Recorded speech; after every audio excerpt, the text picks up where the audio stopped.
4 losses. 4! That's how many times Barcelona embarrassed Real Madrid last season. But today was payback. And let me tell you, it was absolutely beautiful if you're a Madrid fan, and absolutely brutal if you bleed Blaugrana. Mbappé silenced his doubters, Bellingham showed up when it mattered most, and Madrid just sent a massive statement to the rest of La Liga. Let's get into this instant classic. Okay, let's get things started. The first El Clásico of the season is on Sunday afternoon at Santiago Bernabéu. Real Madrid is at the top of La Liga with 24 points, and Barcelona is just behind them with 22 points. The mood? Electric doesn't even begin to describe it. Both groups of fans realized this wasn't just 3 points. It was about pride, momentum, and making a statement. César Sotogrado was in charge of the game, while Iglesias Villanueva was in charge of VAR. Trust me, they were both going to earn their paychecks today, because this game was about to become a total rollercoaster.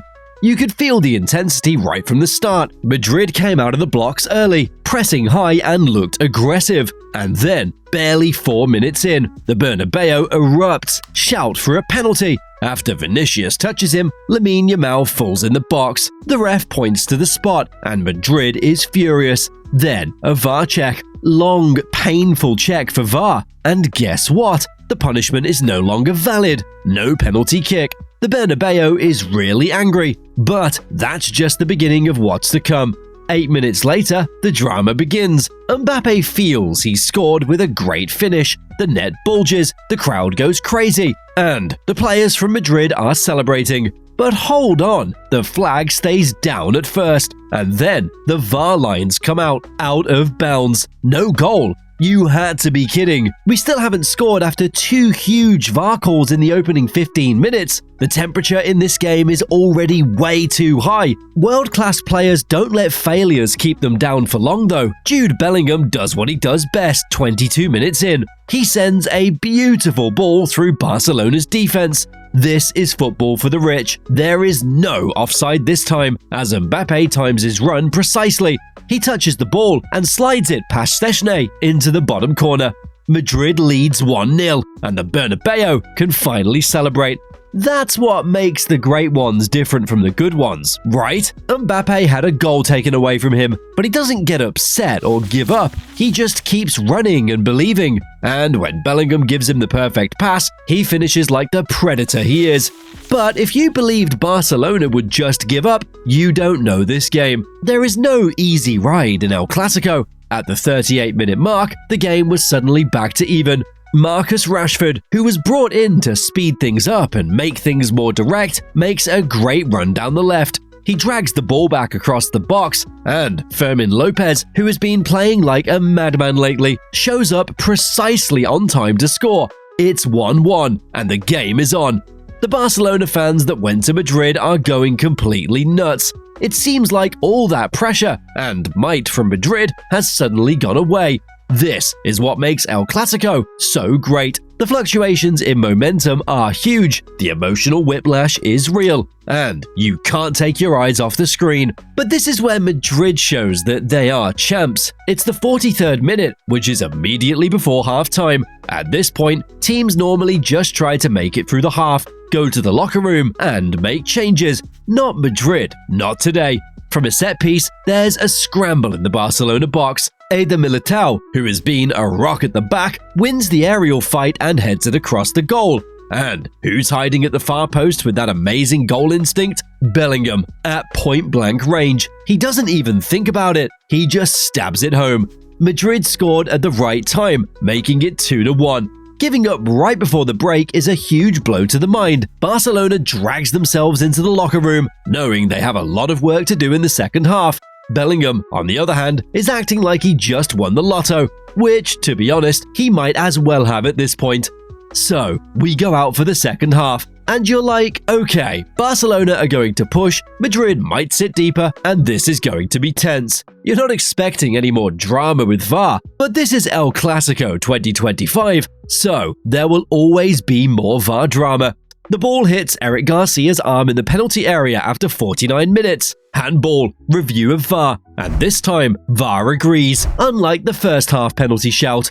Madrid gets a penalty. The Bernabeu is alive. This is the chance to crush Barcelona's dreams and make the score 3-1. Get Mbappé to step up. The clock says 52 minutes. He puts the ball down, runs up, and Szczesny dives to his right and makes an amazing stop.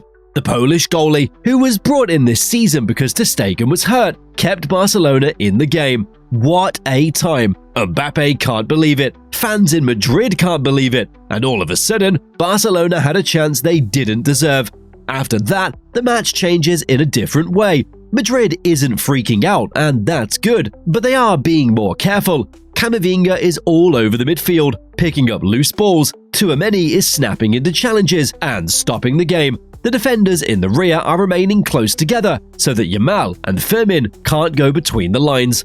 Barcelona is doing everything they can. Pedri and De Jong are seeking for such rapid combos. They want Yamal to be alone with Madrid's fullbacks. But Madrid's defense is strong. They're doing a good job of managing the game by dragging down the clock and taking their time with throw-ins and goal kicks. It doesn't look good, but it works. And here's the thing, in these big games, the clock can sometimes be your best friend. Barcelona is getting more desperate and taking more risks with each passing minute, while Madrid is just staying calm. It's the best way to manage a game. There are 9 more minutes on the clock. 9 minutes! Barcelona's last chance to get something out of this game. The stress is too much to handle. It seems like every Barcelona attack could lead to anything. Every time Madrid clears the ball, I feel like a huge weight has been lifted. And then things got more crazier. Pedri, who's been trying to control Barcelona's play all game, gets a yellow card. Then, during stoppage time, he fouls again and gets a second yellow card. He's gone. Card red. Barcelona just has 10 players left. The benches are going crazy. People are pushing and shoving. Players from both sides got engaged. The referee needs to take charge of everything. That's it for the game though from a football point of view. With 10 men and not much time left, Barcelona has no chance now. The final whistle blows and Madrid has won 2-1. 3 points. There is a 5-point difference at the top of the leaderboard. Most importantly, they want payback for all the losses from the previous season. So, let's look at what made the difference today. 2 things, actually. First, Madrid's clinical finishing when it mattered most. Mbappe's first goal and Bellingham's score just before half-time weren't fortuitous. They were great goals at very important periods. You have to take your chances in El Clásico when you get them. Madrid did. That's all there is to it. Second, the way people thought after Mbappé missed the penalty. That might have made a weaker squad fall apart. Here we go again. Nothing's going our way. Barcelona's going to tie the game. But Madrid didn't freak out. They kept to their plan, stayed focused, and got the job done. That's the kind of attitude that wins championships. And Szczesny deserves a lot of respect for saving that penalty. Let's be honest, if Mbappé scores, it's 3-1, and this game is definitely finished as a contest. Barcelona had hope after that save, even though they couldn't take advantage of it. Hey, it's still early in the season. We still have a long way to go. It's just October. But this result has had a huge effect on the mind. Barcelona won all 4 Clásicos last season. They completely controlled this game. Madrid couldn't stop thinking about those losses all year. Today was about getting rid of those monsters. Today was about proving that previous season's results don't matter anymore. It's a new season, and Madrid has a new team that wants to win. What about that 5-point difference at the top of La Liga? That's more than just a number. It's a message. This is bad for Barcelona. They came to the Bernabeu without their coach on the touchline, since he was suspended and they were hurt. But they really tried, but in the end they didn't have enough, and now they have to get back on their feet, brush themselves off, and figure out how to catch this Madrid squad. That's what El Clásico is all about. This is what makes this fixture special. We saw everything. VAR drama, great plays from Mbappé and Bellingham, a big penalty save, and a late sending off. This game had everything. Bellingham's goal right before halftime was the turning point for me. That was the point when the game really changed. Barcelona had just tied the game and was gaining momentum when they gave up a goal shortly before the break. That's really bad for your mind. From then on, Madrid played the game perfectly. That's how you break down El Clásico. What did you think? Did Mbappe's first goal set the tone? Was it Bellingham's dagger before the break? Or was it Szczesny's spectacular penalty that kept things interesting? Leave your opinions in the comments. If you like this kind of in-depth match analysis, be sure to subscribe so you don't miss the next one. And I'll see you all at the next big game. For now, Hala Madrid for all the Madrid fans, Visca Barça for all the Barcelona fans, and for everyone else, enjoy the drama of El Clásico. See you in the next video.